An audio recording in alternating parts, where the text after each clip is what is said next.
Hello दोस्तों, स्वागत है आप सभी का आपके अपने YouTube channel GS number one पे। एनसीईआरटी सार संग्रह के सीरीज में आज हम लेकर आए हैं आधुनिक भारत का इतिहास। मॉडर्न हिस्ट्री का सीरीज आज से स्टार्ट हो रहा है। साथ ही बिहार स्पेशल का भी सीरीज चल रहा है। यदि आपने उसको नहीं देखा है तो आप उसको भी देख लें, जिससे बिहार में होने वाले सभी एग्जामों में आपको लाभ मिल सके।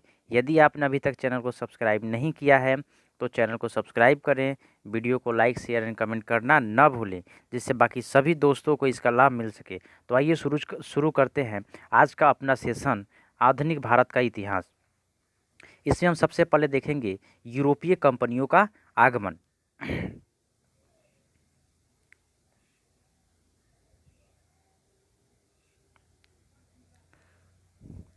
व्यापार हेतु समुद्री मार्ग से भारत आने वाले प्रथम यूरोपीय कौन थे? तो व्यापार हेतु समुद्री मार्ग से भारत आने वाले प्रथम यूरोपीय जो थे वो पुर्तगाली थे। यूरोप से भारत आने के लिए समुद्री मार्ग की खोज किसके द्वारा की गई थी? तो यूरोप से भारत आने के लिए समुद्री मार्ग की खोज वास्को डिगामा के द्वारा किया गया था और भारत में उसका आगमन 17 मई 1498 ईस्वी को हुआ था। कालीकट बंदरगाह के तट पर किसने वास्को डिगामा का स्वागत किया था? तो कालीकट के बंदरगाह पे वास्को डिगामा का स्वागत जमोरिन ने किया था, जो वहाँ का स्थानीय शासक था। पुर्तगालियों ने भारत में सर्वप्रथम अपनी व्यापारिक कोठी कहाँ स्थापित की थी? तो अपनी व्यापारिक कोठी सर्वप्रथम पुर्तगालियों ने कोचीन में स्थापित की थी। अगला है, पुर्तगाली उपनिवेश का प्रथम वायसराय भारत में कौन नियुक्त हुआ था? तो पुर्तगाली उपनिवेश का प्रथम वायसराय फ्रांसिस्को द अल्मेड़ा था, जो 1505 ईस्वी में वायसराय नियुक्त हुआ था। भारत में तंबाकू की कृषि एवं प्रिंटिंग प्रेस को सर्वप्रथम पुर्तगालियों ने प्रारंभ किया था तथा भारत में प्रिंटिंग प्रेस की स्थापना 1556 ईस्वी में सर्वप्रथम गोवा में किया गया था। अगला है, हिंद महासागर में व्यापार को नियंत्रित करने के लिए शांति या नीले जल की नीति ब्लू वाटर पॉलिसी किसने लागू किया था? तो ब्लू वाटर पॉलिसी की शुरुआत फ्रांसिस्को द अल्मेड़ा ने किया था।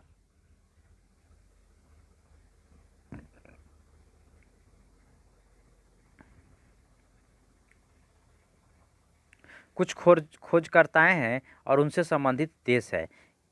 तो सबसे पहले देखते हैं वास्को डिगामा।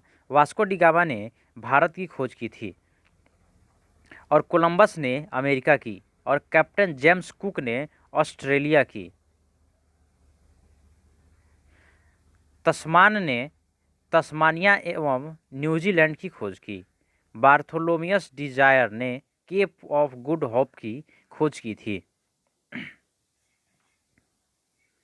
अगला है, भारत में पुर्तगाली शक्ति का वास्तविक संस्थापक किसे माना जाता है? तो पुर्तगाली शक्ति का वास्तविक संस्थापक अल्बुकर्क को माना जाता है। किस वायसराय के कार्यकाल में गोवा को पुर्तगालियों का औपचारिक मुख्यालय बनाया गया था? तो नीनो डी कुन्हा ने गोवा को पुर्तगालियों का औपचारिक मुख्यालय बनाया था। और अल्बुकर्क के विषय में याद रखेंगे, 1510 ईस्वी में इसने बीजापुर के शासक आदिल शाह से गोवा को छीना था। पुर्तगालियों ने हिंद महासागर क्षेत्र में व्यापार पर नियंत्रण स्थापित करने के लिए कार्टेज आर्मेडा काफिला पद्धति प्रारंभ की थी। कार्टेज आर्मेडा काफिला पद्धति किसने शुरुआत की थी? तो पुर्तगालियों ने शुरुआत की थी। अगला है, पुर्तगालियों के पश्चात भारत में व्यापार करने आए डच कहाँ के निवासी थे? तो डच जो थे वो हॉलैंड के निवासी थे, जो वर्तमान में नीदरलैंड के नाम से जाना जाता है। आगे एक चार्ट दिया गया है जिसमें भारत में विदेशी कंपनियों के आगमन के विषय में जानकारी दी गई है। एक तरफ कंपनी दिया गया है, संबंधित देश दिया गया है, इसकी उसकी स्थापना दिया गया है और भारत में प्रथम फैक्ट्री कहाँ स्थापित किया गया है इसके विषय में दिया गया है। तो आइए एक एक करके देखते हैं।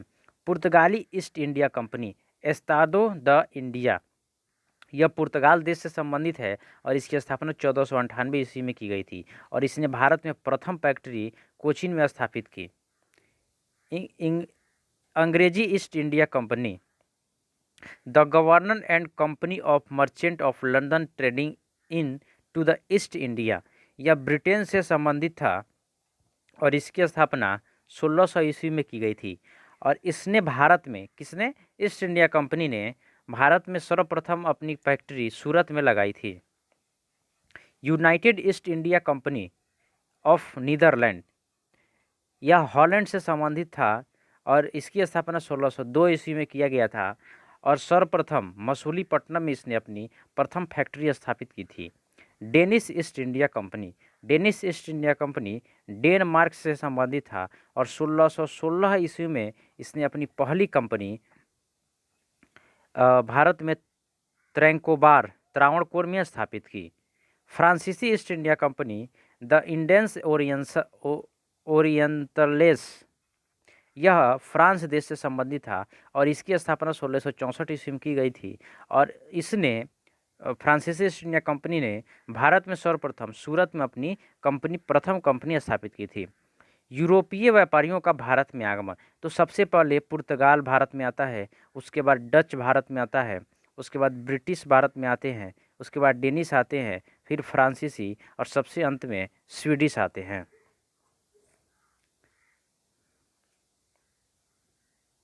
आगे है, यूरोपीय शक्तियों में भारत में पुर्तगाली कंपनी ने सर्वप्रथम 1498 में प्रवेश किया तथा भारत में सबसे अंत में 1961 ईस्वी में यहाँ से गए। इसको याद रखेंगे, भारत में सबसे पहले पुर्तगाली कंपनी आए और सबसे अंत में भारत से गए।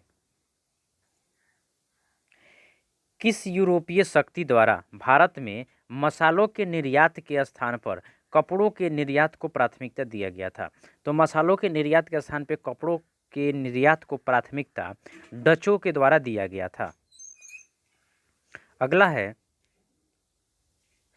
भारत के साथ व्यापार के लिए सर्वप्रथम संयुक्त पूंजी कंपनी किसने आरंभ की थी? तो भारत के साथ व्यापार के लिए सर्वप्रथम संयुक्त पूंजी कंपनी डचों ने प्रारंभ की थी। वर्ष 1759 में वेदरा का युद्ध किन दो यूरोपीय शक्तियों के बीच लड़ा गया था? तो वेदरा का युद्ध डच और अंग्रेजी ईस्ट इंडिया कंपनी के बीच लड़ा गया था। अगला प्रश्न है, लंदन में ब्रिटिश इंडिया ईस्ट कंपनी के गठन के समय भारत का सम्राट कौन था? तो उस समय भारत का सम्राट अकबर था, याद रखेंगे। अकबर की मृत्यु 1605 ईस्वी में होती है और ईस्ट इंडिया कंपनी की स्थापना 1600 ईस्वी में होता है। ब्रिटिश सम्राट जेम्स प्रथम का दूत बनकर भारत में व्यापारिक कोठी स्थापित करने के उद्देश्य से जहांगीर के दरबार में आने वाले ब्रिटिश नागरिक कौन था? तो जहांगीर के दरबार में आने वाला ब्रिटिश नागरिक था कैप्टन हॉकिंस, जो 1608 ईस्वी में भारत आया था। ईस्ट इंडिया कंपनी द्वारा भारत में प्रथम अस्थायी कारखाना मसूलीपट्टनम में 1611 ईस्वी में स्थापित किया गया था तथा प्रथम अस्थायी कारखाना सूरत में 1613 ईस्वी में स्थापित किया गया था। अस्थायी कारखाना कहाँ लगाया गया था? प्रथम अस्थायी, तो प्रथम अस्थायी मसूलीपट्टनम में 1611 ईस्वी में और प्रथम अस्थायी कारखाना 1613 ईस्वी में सूरत में लगाया गया था। इसको याद रखेंगे। ईस्ट इंडिया कंपनी के किस गवर्नर जनरल को औरंगजेब द्वारा भारत से निष्कासित किया गया था? तो सर जॉन चाइल्ड्स को औरंगजेब द्वारा भारत से निष्कासित किया गया था। अगला है, हैमिल्टन द्वारा सफल उपचार किए जाने के कारण किस मुगल बादशाह द्वारा ईस्ट इंडिया कंपनी के लिए 1717 ईस्वी में महाधिकार पत्र जारी किया गया था? तो फारूक सियर का उपचार हैमिल्टन ने किया था और इसके एवज में ईस्ट इंडिया कंपनी को 1717 ईस्वी में महाधिकार पत्र जारी किया गया था। यह फारुखसियर ने जारी किया था। 1661 ईस्वी में इंग्लैंड के राजा चार्ल्स द्वितीय का विवाह पुर्तगाली राजकुमारी कैथरीन के साथ हुआ। इस अवसर पर पुर्तगालियों ने चार्ल्स द्वितीय को दहेज के रूप में मुंबई द्वीप प्रदान कर दी थी, जिसको 1668 ईस्वी में चार्ल्स द्वितीय ने 10 पाउंड वार्षिक किराया लेकर मुंबई को ईस्ट इंडिया कंपनी को दे दिया था। ये बात आपको समझ लेनी चाहिए।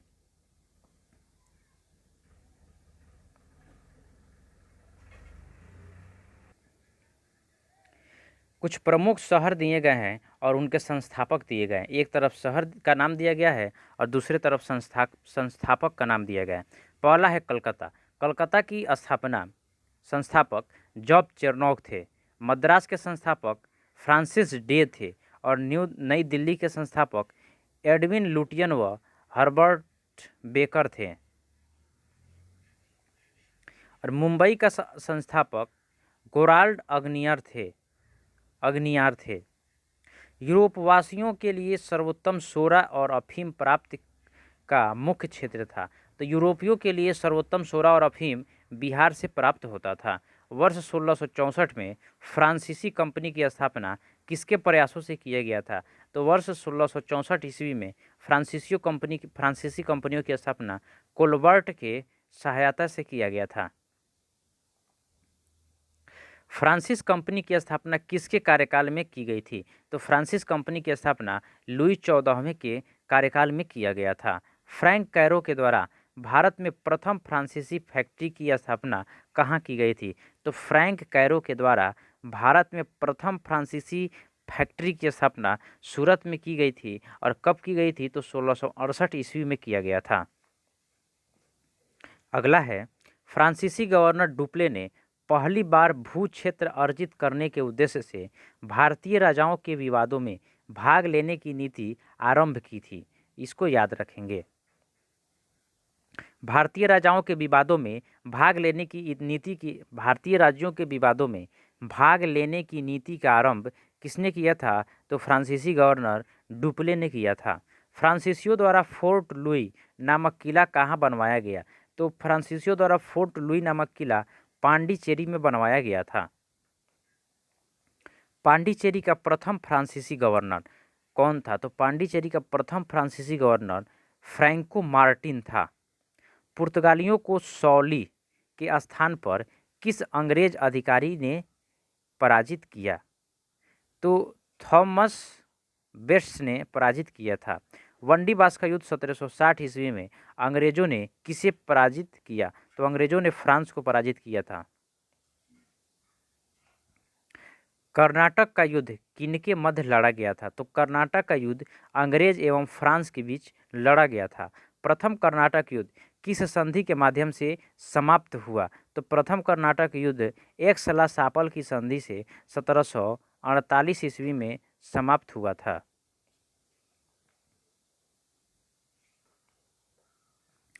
ब्रिटिश इंडिया ईस्ट कंपनी और फ्रांसीसी कंपनी के बीच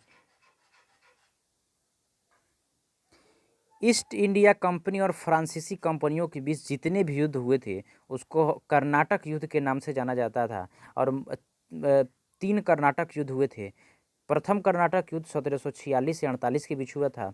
द्वितीय कर्नाटक युद्ध 1751 से 55 के बीच हुआ था। और तृतीय कर्नाटक युद्ध 1758 से 63 के बीच हुआ था। और इसके कारणों को देखते हैं। तो प्रथम कर्नाटक युद्ध का प्रमुख कारण था ऑस्ट्रिया के उत्तराधिकार के लिए युद्ध। ऑस्ट्रिया के उत्तराधिकार के लिए युद्ध जो था वो प्रथम कर्नाटक युद्ध का प्रमुख कारण था। द्वितीय कर्नाटक युद्ध का प्रमुख कारण कर्नाटक के उत्तराधिकार का युद्ध था। और तीसरा कर्नाटक युद्ध के लिए सप्तवर्षीय युद्ध और अनौपनिवेशिक कारण जिम्मेवार था। प्रथम कर्नाटक युद्ध की समाप्ति एक्सलासापल की संधि 1748 के द्वारा हुई थी। द्वितीय कर्नाटक युद्ध की समाप्ति पांडिचेरी की संधि 1755 के द्वारा हुआ था। और तृतीय कर्नाटक युद्ध की समाप्ति पेरिस संधि 1763 के द्वारा हुआ था। और प्रथम कर्नाटक युद्ध और निर्णायक युद्ध रहा। दूसरा कर्नाटक युद्ध जिसमें ब्रिटेन मजबूत स्थिति में थी। और तीसरा कर्नाटक युद्ध जिसमें फ्रांस की पराजय हो गई। अगला है, अंग्रेजी कंपनी का नाम governor and Company of Merchant of London trading into the East India रखा गया था। अगला टॉपिक है ईस्ट इंडिया कंपनी और बंगाल के नवाब। ईस्ट इंडिया कंपनी और बंगाल के नवाब के बीच क्या कुछ हुआ था, उसके विषय में हम आगे देखते हैं। मुगल सम्राट द्वारा स्वतंत्र रूप से नियुक्त बंगाल का अंतिम गवर्नर कौन था? तो बंगाल का अंतिम गवर्नर जिसको मुगल सम्राट द्वारा स्वतंत्र रूप से नियुक्त किया गया था वह था मुर्शिद कुली खां, जिसका कार्यकाल था 1717 से 1727 ईस्वी। मुर्शिद कुली खां ने अपनी राजधानी ढाका से कहाँ स्थानांतरित की थी? तो मुर्शिद कुली खां ने अपनी राजधानी ढाका से मुर्शिदाबाद स्थानांतरित की थी। अगला है बंगाल के किस गवर्नर ने यूरोपियों की तुलना मधुमक्खियों से की थी? तो बंगाल के अलवर्दी खां जो गवर्नर थे उन्होंने यूरोपियों की तुलना मधुमक्खियों से की थी। उनका यह मानना था कि यदि मधुमक्खियों को हम न छेड़ें, मतलब यूरोपीय जो कंपनियां हैं वो जो है मधुमक्खियों के छाते की समान है, यदि उनको हम न छेड़ें तो वो हमें शहद देंगी और यदि हम उनको छेड़ें तो वो हमें काट लेंगी। 20 जून 1756 को प्रसिद्ध ब्लैक होल की घटना बंगाल के किस नवाब के शासनकाल में हुआ था? तो ब्लैक होल की घटना बंगाल के नवाब सिराजुद्दौला के समय में हुआ था और यह घटना कब हुई थी? तो 20 जून 1756 ईस्वी को हुआ था। ये दो बातें याद रखेंगे। अगला है 9 फरवरी 1757 को अलीनगर की संधि किसके मध्य हुई थी? तो अलीनगर की संधि रॉबर्ट क्लाइव एवं सिराजुद्दौला के बीच हुआ था, जो उस समय बंगाल के नवाब थे और यह संधि 9 फरवरी 1757 ईस्वी को हुआ था। भारतवर्ष में ब्रिटिश साम्राज्य का संस्थापक रॉबर्ट क्लाइव को माना जाता है। इसने प्लासी का युद्ध जो 23 जून 1757 में हुआ था, बंगाल के नवाब सिराजुद्दौला को पराजित कर पहली बार भारत में ब्रिटिश प्रभुत्व की नींव रखी थी। याद रखेंगे कि ब्रिटिश साम्राज्य का संस्थापक, भारत में ब्रिटिश साम्राज्य का संस्थापक किसे माना जाता है? तो लॉर्ड रॉबर्ट क्लाइव को माना जाता है। अगला है प्लासी के युद्ध के समय बंगाल के नवाब का सेनापति कौन था जिसने युद्ध में विश्वासघात किया था? तो बंगाल के नवाब का सेनापति मीर जाफर था, जिसने प्लासी के युद्ध में विश्वासघात किया था। प्लासी के युद्ध के समय मुगल बादशाह कौन था? तो प्लासी के युद्ध के समय मुगल बादशाह आलमगीर द्वितीय थे। अगला है प्लासी के युद्ध के पश्चात बंगाल का नवाब कौन बना? तो प्लासी के युद्ध के समय बंगाल का नवाब, जो प्लासी के युद्ध के समय वहाँ का सेनापति था मीर जाफर, वही वहाँ का नवाब बनता है। भारत में ब्रिटिश प्रभुत्व की शुरुआत किस युद्ध से मानी जाती है? तो भारत में ब्रिटिश प्रभुत्व की शुरुआत प्लासी के युद्ध 13 जून 1757 से मानी जाती है।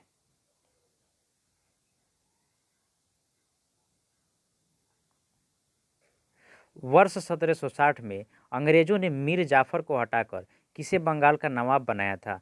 तो वर्ष 1760 ईस्वी में अंग्रेजों ने मीर जाफर को हटाकर मीर कासिम को, जो मीर जाफर का दामाद था, उसको वहाँ का नवाब बनाया।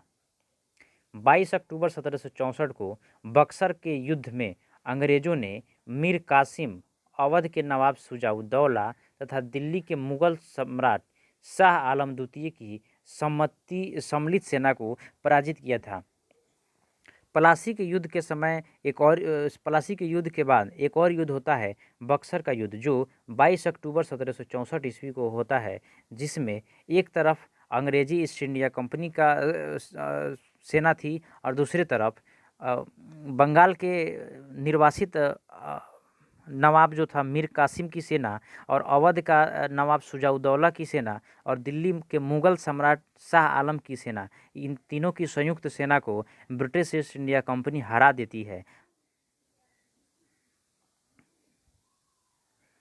अगला है बक्सर के युद्ध के समय ब्रिटिश सेना का सेनापति कौन था? तो बक्सर के युद्ध के समय ब्रिटिश सेना का सेनापति हेक्टर मुनरो था। बक्सर के युद्ध के समय बंगाल का नवाब कौन था? तो बक्सर के युद्ध के समय बंगाल का नवाब मीर जाफर था। बक्सर युद्ध के पश्चात इलाहाबाद की प्रथम संधि मुगल सम्राट शाह आलम द्वितीय से होता है और बंगाल के नवाब नजमुद्दौला तथा कलाइब के मध्य तथा इलाहाबाद की द्वितीय संधि कलाइब तथा अवध के नवाब शुजाउद्दौला के मध्य संपन्न होता है। बक्सर के युद्ध के पश्चात इलाहाबाद की दो संधियां होती हैं।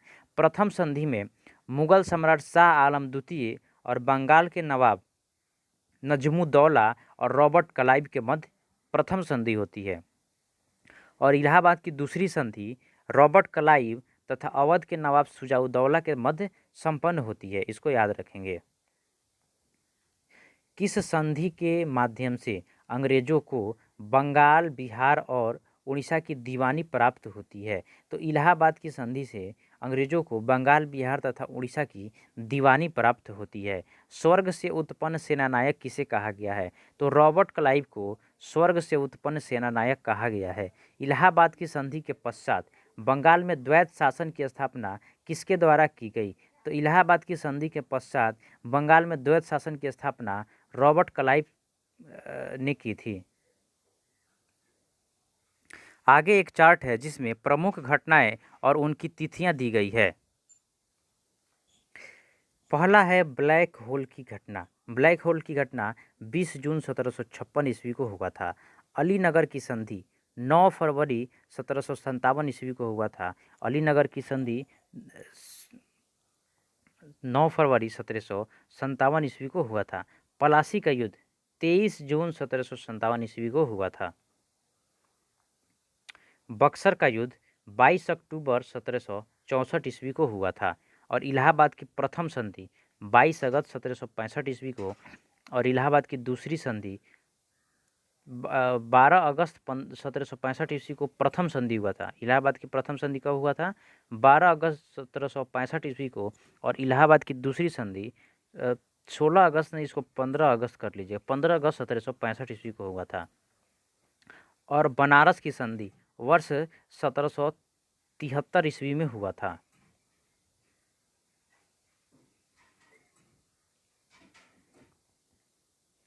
उत्तर मुगल कालीन राज्यों के संस्थापक, एक तरफ राज्य है, एक तरफ स्थापना काल है और एक तरफ संस्थापक दिया गया है। तो आइए देखते हैं किस राज्य का स्थापना कब हुआ था और उसके संस्थापक कौन थे।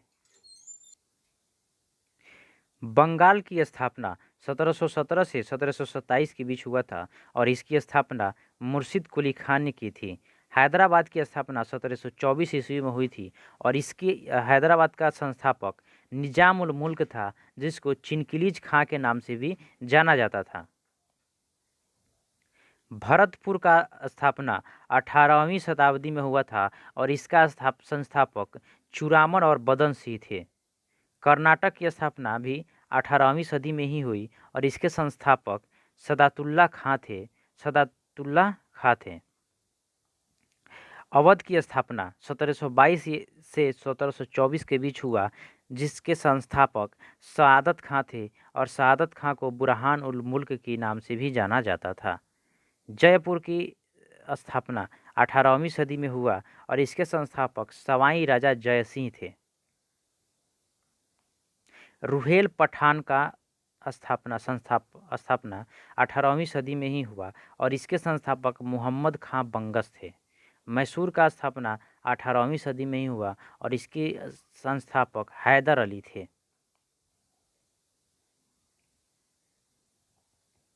1842 से 44 तक गवर्नर जनरल रहे लॉर्ड एलनबरो का कार्यकाल कुशल आक्रामकता की नीति का काल माना जाता है। किसके काल को कुशल आक्रामकता की नीति का काल माना जाता है? तो लॉर्ड एलनबरो के कार्यकाल को माना जाता है। सिख साम्राज्य का संस्थापक किसे माना जाता है? तो सिख साम्राज्य का संस्थापक महाराजा रणजीत सिंह को माना जाता है।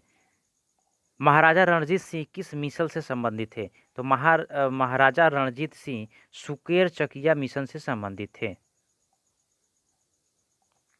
महाराजा रणजीत सिंह के राज्य की राजधानी कहाँ थी? तो महाराजा रणजीत सिंह के राज्य की राजधानी लाहौर थी। महाराजा रणजीत सिंह ने सुप्रसिद्ध कोहिनूर हीरा किससे प्राप्त किया था? तो महाराजा रणजीत सिंह ने सुप्रसिद्ध कोहिनूर हीरा शाह शुजा से प्राप्त किया था।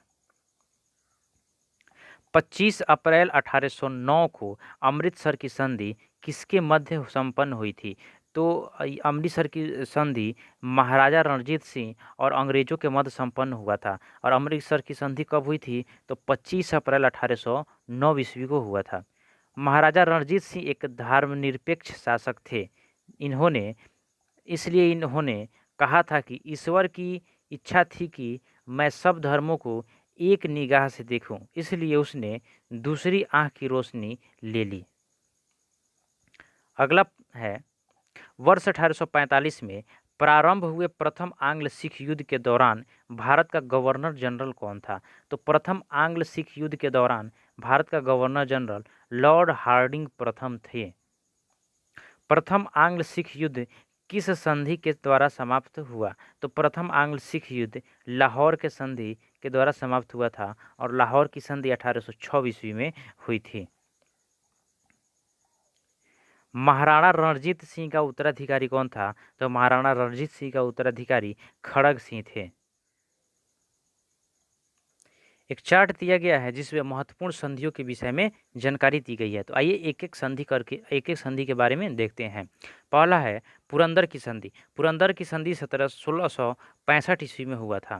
पुरंदर की संधि कब हुआ था? तो 1665 ईस्वी में हुआ था। बड़गांव की संधि, तो बड़गांव की संधि 1779 ईस्वी में हुआ था। सलवाई की संधि 1782 ईस्वी में हुआ था और देवगांव की संधि 1803 ईस्वी में हुआ था। सुरजी अर्जुन गांव की संधि 1803 ईस्वी में हुआ था। पूना की संधि 1817 ईस्वी में हुआ था और लाहौर की संधि 1806 ईस्वी में हुआ था। अमृतसर की संधि 1809 ईस्वी में हुआ था। इन सारे संधियों को याद रखेंगे। अगला है, द्वितीय आंग्ल सिख युद्ध किस गवर्नर जनरल के कार्यकाल में हुआ था? तो द्वितीय आंग्ल सिख युद्ध लॉर्ड डलहौजी के कार्यकाल में हुआ था। 13 जनवरी 1849 को हुए चिलियावाला युद्ध में अंग्रेजी सेना का नेतृत्व किसके द्वारा किया जा रहा था? तो चिलियावाला युद्ध में अंग्रेजी सेना का नेतृत्व लॉर्ड गफ ने किया था और यह युद्ध 13 जनवरी 1849 ईस्वी को हुआ था। सिख साम्राज्य का अंतिम शासक कौन था? सिख साम्राज्य का अंतिम शासक दिलीप सिंह थे। वर्ष 1849 में हुए ब्रिटिश साम्राज्य में सिख साम्राज्य के विलय के दौरान भारत का गवर्नर जनरल कौन था? तो जब सिख साम्राज्य का विलय ब्रिटिश साम्राज्य में हुआ था उस समय भारत का गवर्नर जनरल लॉर्ड डलहौजी थे। गवर्नर स्वतंत्र राज्य के रूप में मैसूर की स्थापना किसके द्वारा स्थापित की गई? तो स्वतंत्र राज्य के रूप में मैसूर की स्थापना हैदर अली के रूप में किया गया। हैदर अली ने की थी, हैदर अली के द्वारा किया गया था।